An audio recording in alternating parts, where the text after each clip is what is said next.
Welcome student. आज हम जिस टॉपिक पे बात करने वाले हैं वो है मटेरियल वेरिएंस। मटेरियल वेरिएंस क्या है? ये एक इम्पॉर्टेंट पार्ट है हमारे प्रोडक्ट का। जब हम स्टैंडर्ड कॉस्टिंग पढ़ते हैं उसके अंदर वेरिएंस एनालिसिस देखते हैं तो वेरिएंस एनालिसिस में हमारे तीन पार्ट होते हैं: material variance, labour variance and overhead variance. तो आज हम जो डिस्कशन कर रहे हैं वो कर रहे हैं मटेरियल वेरिएंस के ऊपर। मटेरियल वेरिएंस क्या है? मटेरियल मोस्ट इंपॉर्टेंट टूल होता है हमारे किसी भी प्रोडक्ट को बनाने में। रॉ मटेरियल के बगैर क्या हम किसी फिनिश गुड पर पहुंच सकते हैं? बिल्कुल नहीं। तो रॉ मटेरियल क्या है? वो हमारा मटेरियल है। मटेरियल हमारा रॉ मटेरियल हो सकता है, वर्क इन प्रोग्रेस में हो सकता है, हमारा फिनिश गुड्स हो सकता है।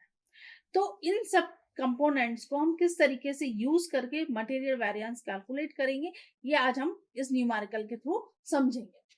मटेरियल वेरिएंस में टाइप्स ऑफ वेरिएंस काफी हैं। आपका होता है material cost variance, material price variance, material usage variance, material mix variance and material yield variance.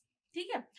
तो अब अगर हमें जब मटेरियल कॉस्ट वेरिएंस कैलकुलेट करना होता है तो उसके लिए क्या फॉर्मूला होता है? मटेरियल कॉस्ट वेरिएंस को कैलकुलेट करने के लिए हमारे पास फॉर्मूला होता है actual cost minus standard cost minus actual cost. अगर हमें मटेरियल प्राइस वेरिएंस कैलकुलेट करना है तो उसके लिए हमारे पास फॉर्मूला होता है actual quantity into standard price minus actual price. Okay. Now is material usage variance. Material usage variance में standard price into standard quantity minus actual quantity. Material mix variance के लिए क्या होता है? मटेरियल मिक्स वेरिएंस के लिए formula होता है हमारे पास standard price into revise standard quantity minus actual quantity. ये हम सेपरेट भी पढ़ेंगे और ये मैं एक आपको कॉमन न्यूमेरिकल के थ्रू भी बता रही हूँ। अब न्यूमेरिकल को देखते हैं। हमारे पास न्यूमेरिकल है the standard mix of product is x. मतलब हमारा एक प्रोडक्ट है जिसमें थ्री टाइप्स ऑफ मटेरियल लग रहा है। एक्स मटेरियल है जिसकी यूनिट हमने स्टैंडर्ड सेट किया है 300 यूनिट्स होगी, जिसका रेट होगा हमारा 7.5। वाई के लिए 400 यूनिट्स होंगी जिसका रेट होगा हमारा 10। 500 यूनिट्स होंगी जिसका रेट होगा हमारे पास जेड के लिए 12.5। अब ये हमने स्टैंडर्ड सेट किया हुआ था। अब एक्चुअल में क्या हुआ? एक्चुअल हमारा जो कंपोनेंट्स हुए वो क्या रहे? कंज्यूम जो हमने किया है वो क्या रहा है? हमारा कंज्यूम जो किया हमने वाई एक्स जो है, एक्स के लिए हमने 320 यूनिट्स कंज्यूम की। किस रेट पर? 100 पर। वाई के लिए 480 की। किस रेट पर? 7.5। 420 की हमने 15 के रेट पर। ये हमारा यूनिट्स है। हम ये कह सकते हैं कि ये जो यूनिट्स है वो हमारी है स्टैंडर्ड क्वांटिटी की, और ये जो यूनिट्स है हमारी एक्चुअल क्वांटिटी की। ये जो प्राइस है ये हमारी प्राइस है, स्टैंडर्ड प्राइस है, और ये हमारा एक्चुअल प्राइस। नाउ कैलकुलेट करने के लिए हमें क्या कैलकुलेट करना है? सबसे पहले हमारे पास स्टैंडर्ड कॉस्ट होने चाहिए कि टोटल हमारी स्टैंडर्ड कॉस्ट हुई कितनी है। तो हम इसे किस तरीके से करेंगे calculate? Standard cost of standard material. तो आप देखिए एक्स वाई और जेड का जो हमें कंपोनेंट्स यहाँ दिए हुए थे वही, मतलब standard material into standard price, या हम स्टैंडर्ड क्वांटिटी को इंटू कर रहे हैं स्टैंडर्ड प्राइस में। जब हमने सभी को इंटू कर लिया जो हमें क्वेश्चन में दिया हुआ था तो हमारे पास टोटल आ गया 12,500, और यूनिट कितनी आ गई? टोटल हमारी 1200। सेम हम किस में करेंगे? सेम हम करेंगे एक्चुअल कॉस्ट कैलकुलेट करने के लिए। एक्चुअल कॉस्ट के लिए हम क्या करेंगे? Actual quantity into actual price, इसको इंटू कर लेंगे तो हमारे पास क्या आ जाएगा? एक्चुअल कॉस्ट आ जाएगी। तो हमने इनका इंटू किया क्योंकि ये भी हमारे पास क्वेश्चन में दिया हुआ था। इन दोनों का हमने इंटू कर दिया है। इंटू करने के बाद हमने टोटल लगा ली। ठीक है, तो हमारे पास ये टोटल एक्चुअल कॉस्ट आ गई। तो अब हमें फॉर्मूले में पुट करना है। स्टैंडर्ड कॉस्ट कितनी है हमारे पास? टोटल है 12,500 हमारी स्टैंडर्ड कॉस्ट है। उसको हमने माइनस किया, किसमें से माइनस, किसको माइनस किया है हमने, एक्चुअल कॉस्ट को। तो एक्चुअल कॉस्ट हमारी क्या आई है, 13,100। तो हमने इन दोनों को माइनस किया। तो अब हमने जब माइनस किया तो हमारी वैल्यू 600 किस में आई है, माइनस में आई है। अगर हमारी माइनस में आती है तो वो हमारे लिए अनफेवरेबल होती है, कि हमने डिसाइड किया था वो ना आकर उसका हमें ज्यादा पे करना पड़ा या ज्यादा हमारी मटेरियल लगा, तो वो कौन सी कंडीशन हो गई आपकी, unfavourable condition. I think now is clear. हमने टोटल कॉस्ट कैलकुलेट कर ली पहले, और टोटल कॉस्ट किसके लिए कैलकुलेट की, टोटल कॉस्ट हमने जो कैलकुलेट की है वो स्टैंडर्ड कॉस्ट के लिए और एक्चुअल कॉस्ट के लिए हमने ये टोटल कॉस्ट कैलकुलेट की, उसे फॉर्मूले में पुट किया और उसको माइनस करके निकाला, तो हमने देखा कि -600 आया, ये अनफेवरेबल है। Okay, now is second material price variance. Material price variance का फॉर्मूला होता है actual quantity into standard price minus actual price. ठीक है, तो आप मुझे ये बताइए कि आपके पास एक्चुअल क्वांटिटी कितनी है। एक्चुअल क्वांटिटी आपके क्वेश्चन में लिखी हुई है 320, 480, 420। आपने सब एक्स वाई जेड के लिए लिख दी, क्योंकि हमारे पास 3 टाइप्स ऑफ मटेरियल है, तो हम 3 टाइप्स ऑफ मटेरियल के अकॉर्डिंग कैलकुलेशन करेंगे।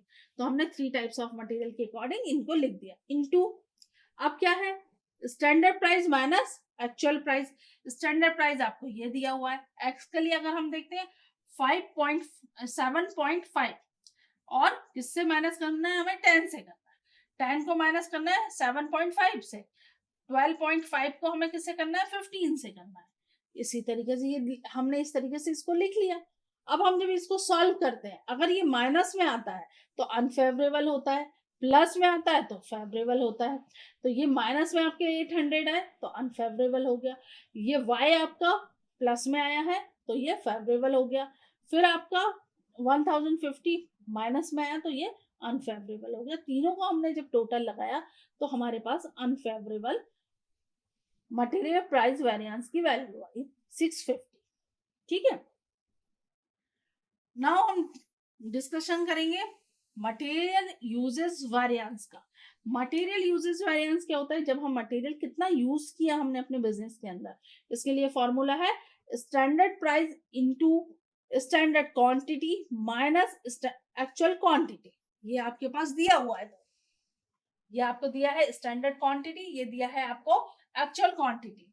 इन्हें हमें इंटू करना है, पर किसके साथ माइनस करने के बाद इंटू किसके साथ करना है, हमें स्टैंडर्ड प्राइस के साथ करना है। तो स्टैंडर्ड प्राइस क्या है हमारे पास, एक्स के लिए 7.5, वाई के लिए 10 और जेड के लिए 12.5। ठीक है, तो हम एक एक का कैलकुलेशन करना शुरू करेंगे। वाई हमने पहले एक्स के लिए किया, एक्स के लिए हमारे पास स्टैंडर्ड प्राइस कितनी है 7.5 पोस्ट। फिर हमने देखा कि स्टैंडर्ड क्वांटिटी कितनी है एक्स के लिए, तो एक्स के लिए 300 है तो हमने 300 लिख दिया। फिर एक्स के लिए हम देखेंगे कि एक्चुअल क्वांटिटी कितनी है, 320 है, 320 लिख दिया हमने। अब इसको जब हमने माइनस किया तो -20 आया, इंटू किया तो 150 आया, तो माइनस ना लगा के हम क्या लगाएंगे, अनफेवरेबल। ओके, सेम हम y के साथ करेंगे। y के साथ करने के लिए हमारे पास स्टैंडर्ड प्राइस कितना दिया हुआ है, स्टैंडर्ड प्राइस हमें दिया हुआ है 10, तो हम 10 को लिखेंगे, और क्वांटिटी हमें जो दी है क्वांटिटी को लिखेंगे 400, और एक्चुअल क्वांटिटी हमें 480 दिया है, 480 लिखेंगे हम यहाँ पर। इसको सॉल्व करने के बाद हमने निकाला तो -800 आया, तो मैंने हम -800 है तो हम उसे क्या लिखेंगे, अनफेवरेबल लिख देंगे। नाउ फॉर जेड, जेड के लिए हम कैलकुलेशन करेंगे, तो जेड के लिए हमारी स्टैंडर्ड प्राइस क्या है 12.5, 12.5 लिख दिया। अब हमारे पास स्टैंडर्ड क्वांटिटी कितनी है, क्वांटिटी इज 500, तो 500 लिख दिया हमने। एक्चुअल क्वांटिटी कितनी है 420 है, तो 420 हमने लिख दिया। इसका सॉल्व किया तो ये प्लस में हमारे पास आया 1000, तो हमने इसे क्या लिख दिया, फेवरेबल। ठीक है, now is material mix variance. Material mix variance को हम कैलकुलेट करेंगे। मटेरियल मिक्स वेरिएंस में जब हमारे पास जिस तरीके से अभी एक्स वाई जेड 3 तरीके की दिए हुए हैं मटेरियल, जब दिए होते हैं हो सकता है कि हमें हमारी प्राइस स्टैंडर्ड क्वांटिटी को रिवाइज करना पड़े, उस कंडीशन में हम इसको लगाते हैं। तो हम रिवाइज कैसे करते हैं, इसको हम सबसे पहले समझते हैं। रिवाइज क्वांटिटी जब हम देख रहे हैं कि हमारी स्टैंडर्ड क्वांटिटी और एक्चुअल क्वांटिटी में डिफरेंस आ रहा है, तो उस कंडीशन में हम क्या करते हैं, रिवाइज क्वांटिटी करते हैं। तो उसके लिए क्या करेंगे, जो एक्चुअल क्वांटिटी हमारी एक्चुअल में जो यूज हो रही है वो upon standard quantity, means total of actual quantity upon total of standard quantity को हमने किया इनटू, क्या किया हमने, 300 हमें कहाँ दिया है, स्टैंडर्ड क्वांटिटी, सेपरेट उसी का पर्टिकुलर एक्स के लिए कैलकुलेट कर रहे हैं, तो हम किसका लेंगे, स्टैंडर्ड क्वांटिटी एक्स का लेंगे। तो हमने इसे सॉल्व किया, तो हमारे पास कितनी यूनिट आ गई, जब हम स्टैंडर्ड सेट करते 305 यूनिट्स का, तो हमारे लिए ये रिवाइज करने की रिक्वायरमेंट ना होती। इसी तरीके से हमने y में किया, y में हमने क्या किया कि टोटल एक्चुअल क्वांटिटी का हमने टोटल लगाया, मिक्स जो है हमारा तीनों का टोटल कितना है 1220, उसको हमने लिखा, फिर अपॉन जो हमारे पास स्टैंडर्ड क्वांटिटी का टोटल है 1200, इसको हमने यहाँ पर लिखा, ठीक है, इनटू y के लिए हमारे पास कितनी यूनिट्स है, y के लिए हमारे पास स्टैंडर्ड क्वांटिटी था 400, तो 400 लिख दिया हमने और उसको सॉल्व किया, 406.66 आया। ऐसे जेट के लिए हम करेंगे, जेट के लिए हमने 1220 लिखा अपॉन 1200 इंटू 500, 500 क्या है, ये हमारे पास दिया हुआ है। जेट के लिए जो क्वांटिटी थी वो, इसको हमने सॉल्व किया, 500 से 8.33 आया, हमने इसको नोट किया, ठीक है। तो ये रिवाइज आपकी क्वांटिटी आपने कैलकुलेट कर ली। रिवाइज कैलकुलेट करने के लिए हमेशा ध्यान रखिएगा, टोटल जो मिक्स है मतलब 3-4 तरीके का हमारा प्रोडक्ट है, total actual quantity upon total standard quantity into standard quantity पर मटेरियल, ठीक है, इसको याद रखिएगा। नाउ हम कैलकुलेट करते हैं, फॉर्मूले में पुट कर एक्स के लिए जब हम पुट करेंगे वैल्यू, तो हमारी स्टैंडर्ड प्राइस क्या होगी, स्टैंडर्ड प्राइस हमें कहाँ दिख जाएगी, लिखा है हमारे पास स्टैंडर्ड प्राइस दिया हुआ 7.5, 10 और 12.5, सब सेपरेट सेपरेट लिखा हुआ। तो अभी हम किसके बारे में बात कर रहे हैं, एक्स के बारे में बात कर रहे हैं। तो एक्स के लिए स्टैंडर्ड प्राइस क्या है 7.5, 7.5 लिख दिया हमने। फिर रिवाइज स्टैंडर्ड क्वांटिटी हमारे पास कितना है, रिवाइज स्टैंडर्ड क्वांटिटी हमारे पास एक्स के लिए है, कितना आया है 305, 305 को हमने लिखा, उसे माइनस से किससे किया है, एक्चुअल क्वांटिटी से, एक्चुअल क्वांटिटी से हमने माइनस किया। एक्चुअल क्वांटिटी हमें कितनी दी थी 320, 320 से हमने माइनस किया, ये हमारे पास अनफेवरेबल कंडीशन है। फिर y के लिए भी हमने सेम किया, y के लिए हमने देखा स्टैंडर्ड प्राइस कितना है, स्टैंडर्ड प्राइस में रखा, फिर हमने रिवाइज स्टैंडर्ड क्वांटिटी जो हमारे पास आई थी 7 ले लिया, इसको 407 माइनस एक्चुअल क्वांटिटी, मींस हमें सिर्फ फॉर्मूले में वैल्यूज को पुट करना है, 480, अब ये देखा हमारे पास 730 आया माइनस में, तो ये अनफेवरेबल हो गया। नाउ फॉर जेट, जेट के लिए हमने देखा कितनी है 12.5 है हमारी standard price, revise standard quantity कितनी है 508, तो आपने 508 लिख दिया। अब थी कितनी 420, एक्चुअल क्वांटिटी 420 थी, इसको हमने माइनस किया, तो हमारे पास 1100 फेवरेबल कंडीशन है, ठीक है। तो मिक्स वेरिएंस को हमने कैलकुलेट किया, तो हमारे पास जो जेट के लिए है वो फेवरेबल कंडीशन है, बाकी अनफेवरेबल कंडीशन है। लास्ट जो वेरिएंस है मटेरियल यील्ड वेरिएंस, वो हमारे आउटपुट पर डिपेंड करता है, इसको हम सेपरेट एक वीडियो बना रहे हैं, वो आप देख सकते हैं। Thank you very much.